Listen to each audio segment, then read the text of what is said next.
Reference the CVUHSD training materials by visiting the following URL: tinyurl.com/CVUHSD-suicide-prevention.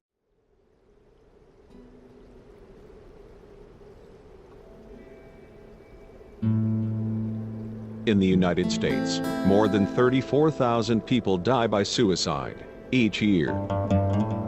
Suicide is the second leading cause of death among young people, ages 10 to 24. 90% of suicides that take place in the United States are associated with mental illness, including disorders involving the abuse of alcohol and other drugs.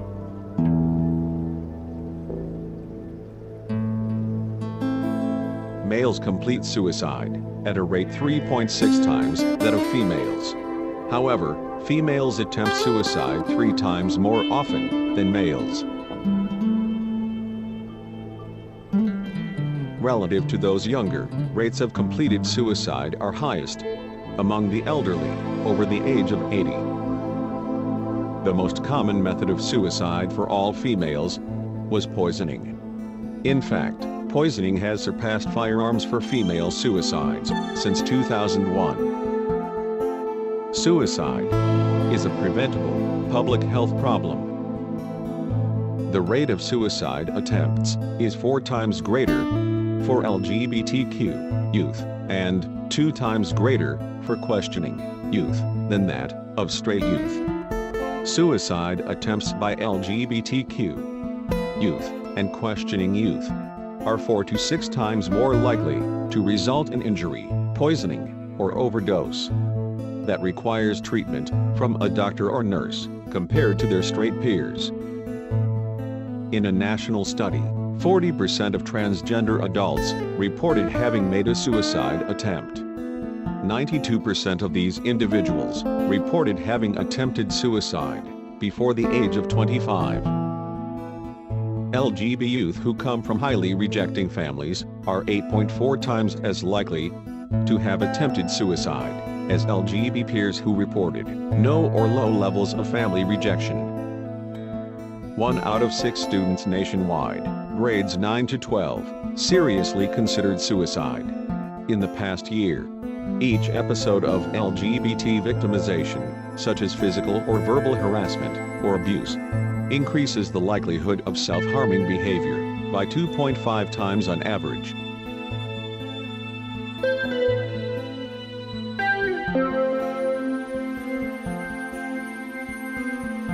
Learning the warning signs of suicide is a significant factor in preventing a crisis.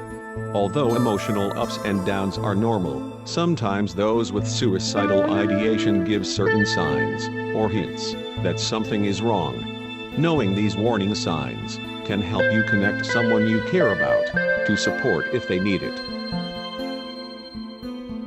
Threatening to hurt or kill oneself, or talking about wanting to hurt or kill oneself. Looking for ways to kill oneself by seeking access to firearms, available pills, or other means. Talking or writing about death, dying, or suicide when these actions are out of the ordinary for the person. Feeling hopeless, feeling rage or uncontrolled anger, or seeking revenge. Giving away personal items to friends and family, practicing attempts or rehearsing. Acting reckless or engaging in risky activities, seemingly without thinking, increasing alcohol or drug use, withdrawing from friends, family, and society, feeling anxious, agitated, or unable to sleep or sleeping all the time, experiencing dramatic mood changes, seeing no reason for living, or having no sense of purpose in life. These are some risk factors associated with suicide. Please reference the CVUHSD Suicide Prevention Training information provided to you with this video. The CVUHSD materials will provide a full description and more details about suicide facts, warning signs, and risk factors.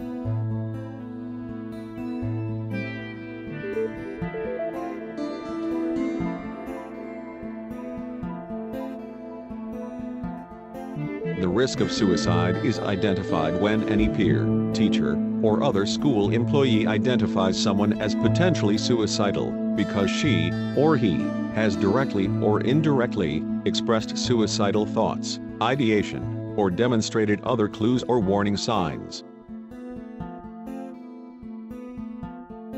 All staff members must take threats of suicide seriously every time. The student is never to be left alone. Take immediate action. Contact the site principal or administrator designee to inform him or her of the situation. If the response is coming from the classroom, call the school secretary and use the phrase, "We have a code C." If the secretary is not available, call lead safety officer to escort the student to their alpha counselor. Schools must have alternates identified in the event of unavailability of staff. The staff member who contacted the site administrator will provide a private environment, staying calm and listening attentively until the site administrator or safety officer arrives. It is crucial to keep the student under constant adult supervision. Prior to initiating a suicide risk screening, the site administrator or safety officer will conduct a search of the student and belongings to ensure they are not in possession of any harmful objects. If the student is in possession of lethal means, get assistance immediately. Call school police or 911. It is best to call a trained law enforcement officer to remove lethal means and have special training to de-escalate a situation that can very quickly become dangerous. Trained crisis team members will meet with the student and conduct a suicide risk screening to determine the lethality of the threat. Parent or guardian must be notified as soon as a risk of suicidal behavior is detected, unless notification will exacerbate the situation.